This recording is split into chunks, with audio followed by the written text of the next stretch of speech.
Hey, hi, hello, welcome back. I'm Heather, or Miss Postlethwaite if you're one of my students, and this is Pages with Postlethwaite.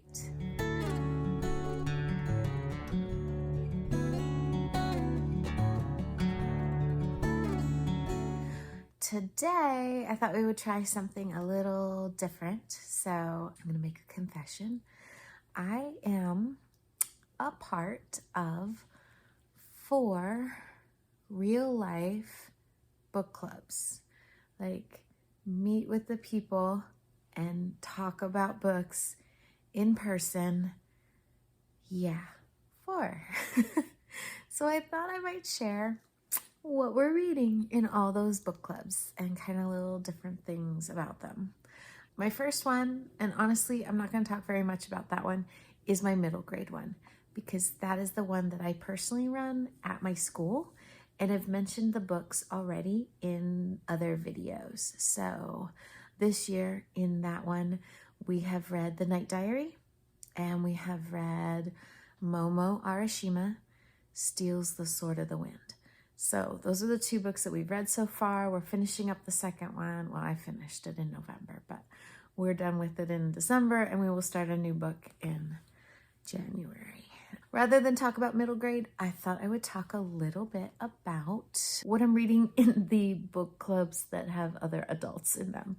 Because you know what? I actually read books that aren't always, for kids. Who'da thunk it? I'm going to start with the one that we started this year. I kind of decided that I'd like to read with adults at my school. So I love the other teachers and staff members that are a part of my school, and just reached out to see if anybody else might be interested in being part of a book club. And lo and behold, they were. Shocker. Shock, shockity, shock, shock. We have read 2 so far. We're trying to do kind of quarterly and maybe have a bonus book here or there. The very first book that we read, kind of for quarter 1, was Mad Honey by Jodi, I'm going to say her last name wrong, Picoult. And then Jennifer Finney Boylan. Great book. Lots of awesome things to talk about in here. I very much enjoyed it. I sometimes like to go into thrillers and mysteries and that kind of thing, not knowing a whole heck of a lot about them. And I went in really blind on this one. Had a panic attack, honestly. We voted, and then I kind of had final say in telling the group what we were reading, and so we picked this book. I'm going to talk about what the book is a little bit about. I'm not going to spoil, but I am, I guess, about to spoil some things. So if you're planning to read this and do not want to be spoiled, then please skip this part, and I'll try to put something in the camera that says spoiler alert, and then I'll take it away. So Mad Honey follows a situation where a girl dies, and they're trying to figure out who murdered her, basically. And what comes out in the trial is that she's trans. Not something you would necessarily know. She has a boyfriend.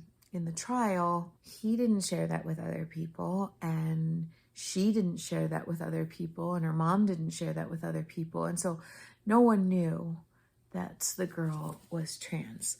I have trans kids, and so I am extremely protective of that, and I would never hand someone a book that didn't handle that situation with dignity and respect. And I didn't know if I had done that or not. So I literally started having a panic attack and read very quickly as fast as I could, because that comes out much later in the book. It's handled very well. If I had just looked up the authors, I would have known it was going to be handled just fine, because what I didn't know, and she's very vocal about it, she's very clear, and she's written several books on it, is that Jennifer Finney Boylan is trans. it was handled lovely. And I mean, it's not a delightfully cheerful book or anything, but she handled it well. And so grateful for that. The book is fantastic. Lots of facts about bees. As the mother in here is kind of a beekeeper. I think I gave it 4.5 stars on this one. I'll have to double check. But yeah, Mad Honey. The club very much liked that one. The second book that we read was Wrong Place, Wrong Time by Gillian McAllister. This is a thriller mystery, and I am not spoiling this one. But it has to do with time travel, and basically a really bad thing happens. Like it happens in the first few, so I'm not spoiling. But basically this woman watches her son kill someone. He's arrested and she's just like flabbergasted. And then basically wakes up the next morning and it's the day before. And that keeps happening. And so it's a very different kind of book because she doesn't know if anything she's doing is going to help anything. She just keeps going back and back and back. I had a blast with this one. It's hard at times to like follow. Not everybody in my club enjoyed this one. There's an element of disbelief and then, you know, like the time travel thing. I listened to this on audio tape and truly enjoyed the reader. Just the accent is right. And I don't know, it was well done. I'll say that. I'm pretty sure I gave this one 4.5 stars too. Maybe 5. 4 or 5. So then I'm going to shift gears. I am a part of a support group. We have a book club. So we try to read books by trans authors or about trans characters. A lot of them are nonfiction, memoirs. A lot of them are hard. They're difficult to read. I'm only going to highlight 3 that we've read recently. So I'm kind of sticking with the same general time frame. So this is what I've read basically fall, winter with my book club. So a book I truly, truly enjoyed was Light from Uncommon Stars. And this one is just fantastic. I really enjoyed this sci-fi fantasy. What a great mashup. If you enjoy a little bit of everything in your books, oh my gosh, I loved this story. You have a couple different storylines that are kind of tying themselves together. So we kind of start the story, I think, with Katrina. And Katrina, she is a young transgender runaway who is extremely gifted with the violin. A violin phenomenon, teacher, master is another one of the characters, and her name is Shizuka Satomi. And she is well known in the music world as like the violinist that you want to study under. She has had 7 other violin prodigies, but the fun fact about her is that she has basically made a pact with the devil and she's lost her soul. And so to get her soul back, she basically has to give 7 souls to the devil to trade for hers. And so she's already had 6 prodigies. She teaches them. They go in knowing, they sign the contract. And, you know, after they've hit success and gotten everything that they wanted, when they die, their soul is going to the devil. So there's that. Then, if that wasn't enough, we have like a science fiction element because we have an intergalactic escaped like refugee group that are running a donut shop in, I think we're in LA. That would be Lon Tran is the captain, retired starship captain, who is now running a donut shop that's hiding their spaceship. I mean, it's just, we have fantasy, we have like mythology, we have music prodigy, and we have sci-fi space exploration. I mean, this book has everything. So it was so fun. It was so fantastic. I was crying. I was laughing. It's hard. There are some trigger warnings that if that is your thing, I would definitely look up trigger warnings on this one. But I loved it. This was a 5-star read for me. So it's by Ryka Aoki. I hope I'm saying that one right. Light from Uncommon Stars. Fantastic. So fantastic. Okay. And then I know everyone was looking forward to this Pageboy by Elliot Page. I did not make it to the meeting for this one. I wasn't able to show up for that one. I'm so sorry. Unpopular opinion. I DNF'd this. I got halfway through. I love Elliot Page. I think they're fantastic. I think they're an incredible actor. I think they're an incredible role model. I've got nothing bad to say about Elliot Page. Oh my word, this book. Besides there being a lot of heavy stuff in there, there was. It was so disorganized. Like, I don't understand what the timeline was. I don't understand where we were, when we were, how we were. I was so confused. And like, I tried really hard. I did. But in an effort for them to protect people, they were really vague in some ways on time frames and like just situations and even like where we were, and we were jumping from past to present to past to present, and I was so frustrated. And maybe it was my mindset. I don't know. Maybe one of these days I'll pick it back up. I'm not sure. This was the best. I didn't like it. I DNF'd it. I did not rate it because I DNF'd it. Yeah, not my favorite. And then this month, I don't know, maybe because it's December and we're just trying to like be quick or whatever. I really enjoyed this one, but it is tiny. So we're reading The Pocket Change Collective, and this is Beyond the Gender Binary, and it's written by Alok, Vaid-Menon, and I'm sure I've messed up their name. I apologize. Following this fabulous gender non-conforming icon, I really admire this person.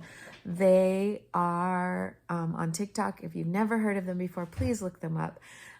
Oh my gosh, they are a delight and gorgeous and 100% themselves, and they're a really strong advocate for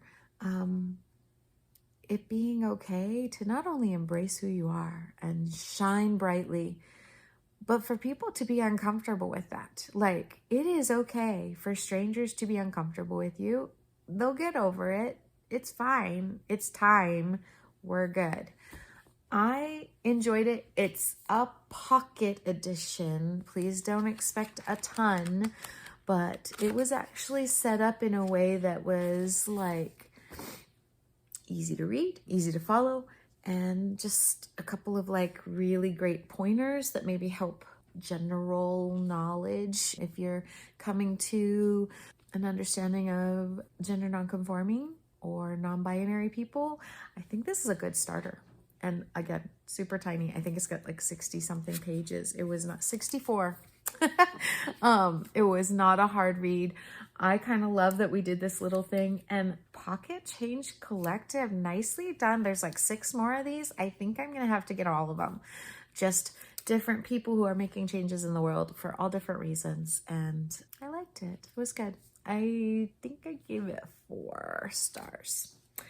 Okay, my third book club that I'm going to talk about today is a brand new one that where I live kind of started up. So somebody on our Facebook in the little, it's not a town, I don't know what to call it, my little area that I live in, just kind of reached out and said, hey, I don't know a whole lot of people. I love to read. Would anybody be interested? So I think there were 9 of us at the first meeting. Our second meeting is coming up, and it's just a bunch of people that did not know each other online and just happened to live in a similar area and are coming together from all walks of life. It's kind of an interesting club, and I'm really excited about it, and I'm enjoying it, and everybody was delightful, and a lot of us myself included, just kind of getting out of the house and doing something and reaching out and getting to know people. I mean, what could be more fun than that? So yeah, I'm enjoying it. So I'm going to talk about the 2 books, the one that we read and we've talked about, and the one that we are getting together very shortly to talk about. So the first one was the 100 Years of Lenni and Margot, or I think it's Margot. And this is by Marianne Cronin. I enjoyed this book. I really did. I thought it was fun. It's a little bit sad. Just heads up going in. You basically have Lenni, who is 17, and Margot, who is 83, and they meet in the hospital in basically the terminal ward. Obviously, they would not normally have encountered each other except for this art initiative that kind of happened, and Lenni happened to like end up in the group. She just was wandering by and joined them one day, and she met the older group, the more mature group, and just delighted and enjoyed. Margot especially. They have a couple run-ins in the hospital. They come up with the idea to basically make a painting that represents the 100 years that they have been alive. So between the 2 ages, when you add them together, it's 100 years. And so Lenni's supposed to do a painting for each year of her life. Margot's supposed to do a painting for each year of her life. Obviously, someone has the lion's share of this.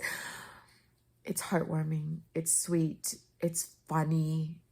There are some incredibly creative characters that come in, and the whole time it's kind of sad too. So you get to know Lenni and her backstory, and you get to know Margot and her incredible life that she's lived, and it's just a beautiful story. I really enjoyed that one, and I didn't know what I was getting into. In this club, we're taking turns picking the books, basically. So that's kind of fun. It was delightful. Very fun. I think I gave that one 4 stars. And then the one we just finished, and we're going to talk about, I absolutely adored. So this is Wayward.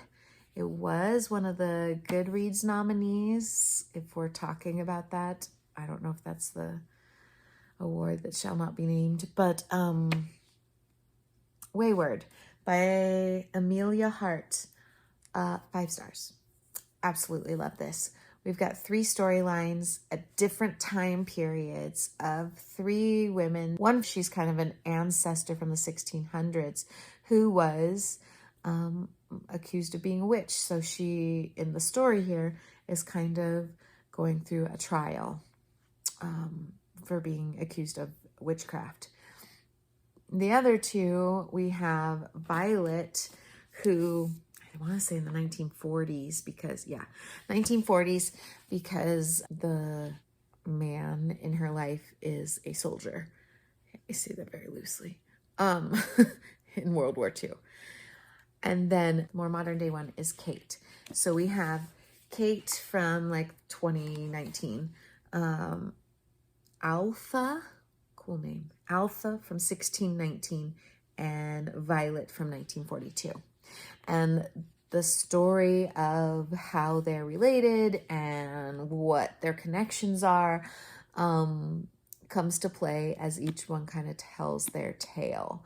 And there are some trigger warnings on this one. I don't want to spoil anything for you, but I'm going to put a spoiler warning here just for trigger warnings. We do have physical abuse. We do have rape. We do have sexual abuse. Yeah, there's definitely some on-page, ugliness going on. So, okay, spoiler over. I really, really, really enjoyed it. I love this cover. And I've heard people say that they don't think the cover does a very good job of like connecting to the story, but I disagree. I actually think this cover is perfect for the story. There's just a tiny thing that's off on the bird, but that's okay. We'll deal with it. Loved it. Loved it. I can't wait to talk to my book club about it. You know, some book clubs where you read a book, but when you go, you don't always talk about the book. You talk about everything else. So I hope we get to talk a little bit about the book, but it's still a fun book club. Wayward and Mad Honey are probably my two highest rated ones from this pile. Tell me about your book clubs, please. Tell me what you're reading in your book clubs because I need suggestions because I'm leading one that I have to come up with ideas. So please, what was a fantastic book that you read in your book club? I would love a recommendation for that kind of thing. And yeah, thanks so much. And I'm so glad that I finally got to talk about my book clubs. I've been wanting to for a while. So there you have it. A very eclectic little conglomeration of books. All right, we'll see you on the flip side. Have a great day.